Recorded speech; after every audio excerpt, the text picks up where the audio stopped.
বন্ধুরা নমস্কার। বিষয় ঠাকুর মার দুটি অমূল্য বচন কথা।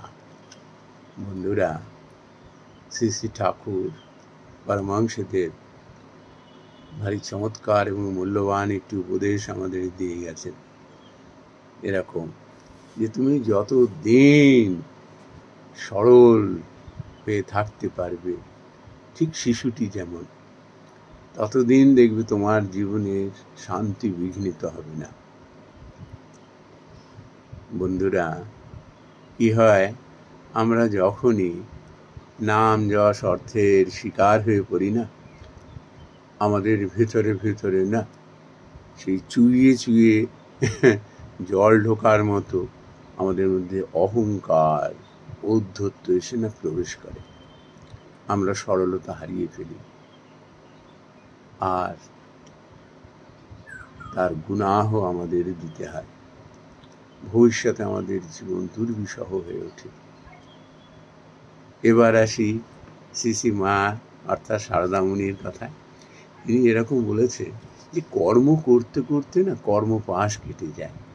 অর্থাৎ আমরা ভালো কাজ করলেও কিন্তু তার ভালো ফল পাবো, আবার মন্দ কাজ করলে কিন্তু তার মন্দ ফল পাবো। কিন্তু তুমি কর্ম করো, কিন্তু কর্মে আসক্ত হইও না। অর্থাৎ ওই শ্রীমদ্ ভগবদ গীতায় বলেছেন না, দুঃখে অনুদ্বিগ্ন মনা সুখে সুবিগত স্পৃহ বীত রাগ ভয় ক্রোধ স্থিত ধীমুনি উচ্চতে।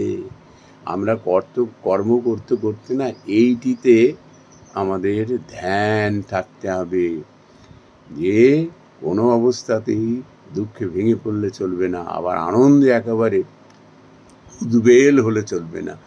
আমাদের স্থিতধি থাকতে হবে। আর এই স্থিতধি থাকার উপায় হলো কর্ম করে যাওয়া। অর্থাৎ তুমি কর্ম করো, কিন্তু খবরদার যেন তাতে আসক্ত হয়েও না, তাহলে জীবন বিঘ্নিত হবে। তখনই অহংকার আর নাম যশের প্রতি স্পৃহা এইটি আসবে। দুঃখ আসলেই ভেঙে পড়বো, আবার আনন্দ আসলেই একেবারে মাথা খারাপ হয়ে যাবে। এই জন্য ভীষণ সতর্ক থাকতে হয়।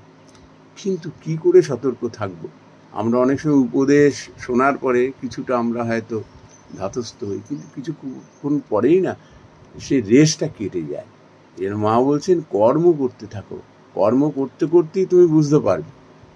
এটি সবসময় জ্ঞান দিয়ে বোঝানো যায় না, উপদেশ দিয়ে বোঝানো যায় না। তুমি কর্ম করতে থাকো, ওই কর্ম করতে করতেই তুমি তখন শিক্ষা পাবে, নিজেকে শিক্ষিত করে তুলবে যে কি করে সুখ দুঃখে, আনন্দে নিরানন্দে,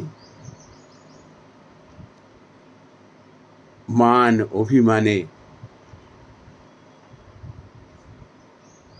নাম বেনামে,